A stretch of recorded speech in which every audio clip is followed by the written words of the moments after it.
This is Sujit ধর। Welcome to my channel fresh school. প্রিয় শিক্ষার্থী বন্ধুরা, আজ আমরা শিখব কিভাবে স্টে, গো, কাম, অ্যাটেন্ড, পার্টিসিপেট, জয়েন, প্রেজেন্ট এই ধরনের ভার্ব বা এই ধরনের ওয়ার্ডগুলোকে একটি মাত্র ওয়ার্ড দিয়ে স্পোকেন ইংলিশে ইজিলি অ্যান্ড স্মার্টলি ব্যবহার করা যায়। So let's get started.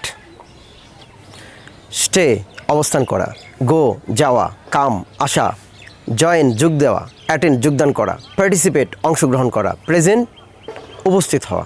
এই ধরনের ভার্বগুলোকে স্পোকেন ইংলিশে অতি সহজেই একটি মাত্র ওয়ার্ড বি ভার্বে পরিবর্তন করে দেওয়া যেতে পারে। বি ভার্বের প্রেজেন্ট ফর্ম হিসেবে আমরা জানি অ্যামিজার, পাস্ট ফর্ম হিসেবে আমরা জানি ওয়াজ ওয়্যার, সেটা ফিউচার ফর্মে আমরা ব্যবহার করতে পারি উইল বি। যেমন আমরা যদি উদাহরণস্বরূপ আমরা বলতে চাই যে আমি এখানে অবস্থান করি, আই স্টে হিয়ার, অথবা আমি এখানে অবস্থান করছি, আই এম স্টেইং হিয়ার। এই ওয়ার্ড, এই সেন্টেন্সগুলোকে স্পোকেন ফর্মে আমরা ব্যবহার করতে পারি I am here, I am here. Okay, আমরা যদি বলতে চাই আমি সেখানে অবস্থান করেছিলাম, I stayed, that's mean I was there, I was there. Spoken ফর্মে আমরা সেটাকে ব্যবহার করতে পারি আই ওয়াজ দেয়ার। ওকে, আমরা যদি আবার বলতে চাই যে আমি স্কুলে থাকবো, I will stay at school. Okay, I will stay at school, এটাকে আমরা স্পোকেন ফর্মে আমরা ব্যবহার করতে পারি I will be at school, I will be at school. Okay, I will be at home, আমি বাড়িতে থাকবো।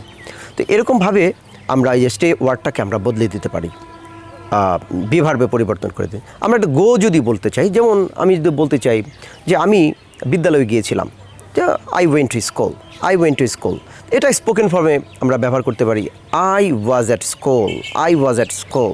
ওকে, আমরা আবার যে কখন বলতে পারি যে আমি আগামীকাল স্কুলে যাব। Okay, I will go to school tomorrow, এটাকে আমরা স্পোকেন ফর্মে বলতে পারি I will be at school tomorrow, I will be at school tomorrow. Okay, এটা আমরা টুমরো, এটাকে আমরা আগামী পরশু দিন বললে সেটা বলতে পারি যে I will be at school day after tomorrow, day after tomorrow. Okay, এইভাবে আমরা ব্যবহার করতে পারি।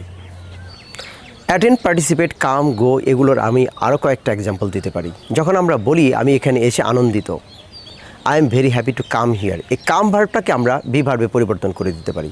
অর্থাৎ I am very happy to be here, I am very happy to be here. যেমন সে এখানে যোগ দিয়ে আনন্দিত, যেমন he is very happy to be here. যেমন তারা আনন্দিত, তারা এখানে যোগ দিয়ে আনন্দিত, they are very happy to be here. Okay, এই যে অ্যাটেন্ড থাকুক, জয়েন থাকুক, পার্টিসিপেট থাকুক, এগুলো সবগুলো ভার্বগুলোকে বি ভার্বে পরিবর্তন করে দেওয়া যায়। Dear students, thank you for watching. See you again. Till then, goodbye.